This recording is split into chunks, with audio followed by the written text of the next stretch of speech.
नमस्कार दोस्तों, आप सभी का एक बार फिर से स्वागत है हमारे YouTube चैनल डी गार्डन में।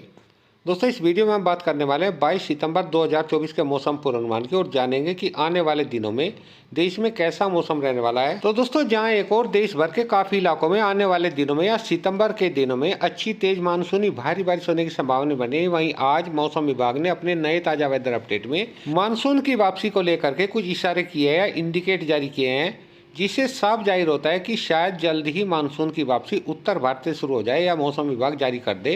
तो दोस्तों, अगर ऐसी संभावनाएं बनती हैं जहां 23-24 सितंबर से देश के मध्य पूर्वी और दक्षिणी राज्यों में अच्छी तेज भारी बारिश की गतिविधियां शुरू हो जाएंगी, वहीं उत्तर भारत से मानसून की वापसी की घोषणाएं 23-24 सितंबर में आईएमडी कर सकता है, यानी कि ये भी एक अजीबोगरीब इत्तेफाक होगा। वैसे तो दोस्तों, सितंबर के महीने में जब भी मानसून की वापसी शुरू होती है तो हमेशा राजस्थान या पंजाब के पश्चिमी भागों पर एक एंटी सर्कुलेशन बन जाता है और ये एंटी सर्कुलेशन ही पश्चिमी हवाओं को ऊपर से खींच करके मैदानी राज्यों की ओर लाता है, तभी मानसून की वापसी शुरू होती है। लेकिन ये जो आप आईएमडी का जीएफएस मॉडल देख रहे हैं, ये 24 सितंबर का ही है। इसमें कोई भी ऐसा इंडिकेशन या इशारा नहीं दिया गया है कि कोई एंटी सर्कुलेशन यहाँ पर बनने वाला है। लेकिन फिर भी 23-24 सितंबर में आप पश्चिमी राजस्थान के जो ये पश्चिमी भाग देख पा रहे हैं, बहुत ही थोड़ा सा एरिया है, बहुत ही छोटा सा एरिया है, क्योंकि मानसून हमेशा सबसे बाद में पश्चिमी राजस्थान पर पहुंचता है और वापसी की भी घोषणाएं पश्चिमी राजस्थान से होती है। तो पश्चिमी राजस्थान के आप ये जो पश्चिमी इलाके देख रहे हैं, बहुत ही छोटा सा हिस्सा है,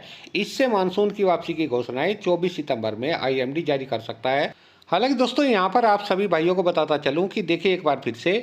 25-26 सितंबर से मैदानी राज्यों के साथ साथ राजस्थान के तमाम इलाकों में पूर्वी हवाएं चलने वाली हैं, जो कि बंगाल की खाड़ी से आएंगी और काफ़ी तेज़ी के साथ में हवाएं चलेंगी, क्योंकि इस समय बंगाल की खाड़ी में आप सभी भाई जानते हैं एक डिप्रेशन बनने की तैयारियां जोर शोर से शुरू हो चुकी हैं। इस समय तो एक डिप्रेशन बंगाल की खाड़ी में केवल एक सर्कुलेशन के तौर पर बना हुआ है, लेकिन अगले 24 से 48 घंटों के दौरान यह सर्कुलेशन एक लो प्रेशर सिस्टम में बदल जाएगा और जैसे जैसे उड़ीसा के करीब आएगा तो लो प्रेशर सिस्टम से वेलमार्क लो प्रेशर सिस्टम में उड़ीसा के ऊपर दाखिल हो जाएगा। ऐसी संभावनाएं फिलहाल दिखाई दे रहे हैं। दोस्तों, जैसे ये उड़ीसा से थोड़ा आगे की ओर आएगा, यानी कि 23-24 सितंबर तक छत्तीसगढ़ के दक्षिणी भागों के करीब पहुंचेगा, तो यहाँ तक पहुंचते पहुंचते यह थोड़ा सा इंटेंसिफाई हो जाएगा, यानी कि डिप्रेशन की कैटेगरी में पहुंच जाएगा।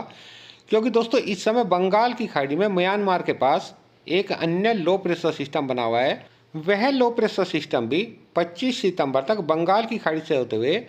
छत्तीसगढ़ के दक्षिणी भागों पर बने इस वेलमार्क लो प्रेशर सिस्टम से मर्ज हो जाएगा, मिल जाएगा। यानी कि यहाँ पर 24-25 सितंबर तक एक डिप्रेशन बन जाएगा, यानी कि एक मजबूत वेदर सिस्टम बन जाएगा और यह मजबूत वेदर सिस्टम फिर मध्य प्रदेश की ओर बढ़वार करेगा और मध्य प्रदेश के मध्य भागों पर पहुंच जाएगा, जिसकी वजह से आने वाले दिनों में यानी कि 24-25 सितंबर से और लगभग 29-30 सितंबर तक मध्य प्रदेश, महाराष्ट्र, मराठवाड़ा, विदर्भ,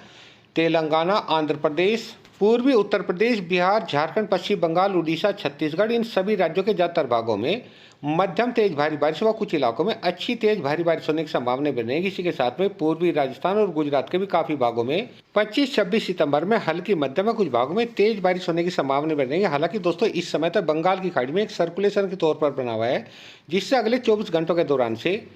झारखंड, पश्चिम बंगाल, उड़ीसा, छत्तीसगढ़ और मध्य प्रदेश के मध्य दक्षिणी भागों के साथ साथ महाराष्ट्र, मराठवाड़ा, विदर्भ, तेलंगाना, आंध्र प्रदेश, इन सभी राज्यों के ज्यादातर भागों में अगले 24 घंटों के दौरान से यानी कि 22 सितंबर से हल्की बारिश होने के साथ साथ कुछ भागों में हल्की से मध्यम बारिश होने की संभावनाएं बन जाएंगी। लेकिन जैसे जैसे बंगाल की खाड़ी में बनाए सर्कुलेशन 23 सितंबर तक उड़ीसा के करीब पहुंचेगा, तो दोस्तों, इन सभी राज्यों के ज्यादातर भागों में यानी कि मध्य प्रदेश, महाराष्ट्र, मराठवाड़ा, विदर्भ, तेलंगाना, आंध्र प्रदेश, छत्तीसगढ़, इन सभी राज्यों के ज्यादातर भागों में हल्की मध्यम में कुछ भागों में तेज भारी बारिश की गतिविधियां शुरू हो जाएंगी। इसी के साथ में 23 सितंबर से पूर्वी उत्तर प्रदेश और बिहार के ज्यादातर भागों में बादलों की आवाजाही बढ़नी शुरू हो जाएगी और हल्की फुल्की बारिश की गतिविधियां शुरू हो जाएंगी। दोस्तों, 23 से 24 सितंबर के बीच में बिहार के ज़्यादातर भागों के साथ साथ उत्तर प्रदेश के भी जो मध्य भाग है, यानी कि जो लखनऊ संभाग का इलाका है, वहां तक का बादलों की आवाजाही के साथ में हल्की बौछारें, एका दुक्का स्थान पर हल्की बारिश होने के साथ साथ एक दो स्थान पर हल्की से मध्यम बारिश होने की संभावना बन जाएंगी। लेकिन पश्चिमी उत्तर प्रदेश, एनसीआर, दिल्ली, हरियाणा, पंजाब और पश्चिमी राजस्थान के तमाम इलाकों में 23-24 सितंबर तक मौसम साफ है, शुष्क बना रहेगा। इसी के साथ में जम्मू कश्मीर, हिमाचल प्रदेश के भी सभी भागों में 23-24 सितंबर तक मौसम साफ ही बना रहेगा। लेकिन उत्तराखंड के कुछ भागों में 23-24 सितंबर से बादलों की आवाजाही बढ़ सकती है, कुछ भागों में हल्की बारिश होने की संभावना बन सकती है। हालांकि दोस्तों 25-26 सितंबर में देश के पहाड़ी और मैदानी राज्यों के भी कुछ भागों में बादलों की आवाजाही बढ़ सकती है, क्योंकि यह डिप्रेशन 25-26 सितंबर तक मध्य प्रदेश के ऊपर आ जाएगा,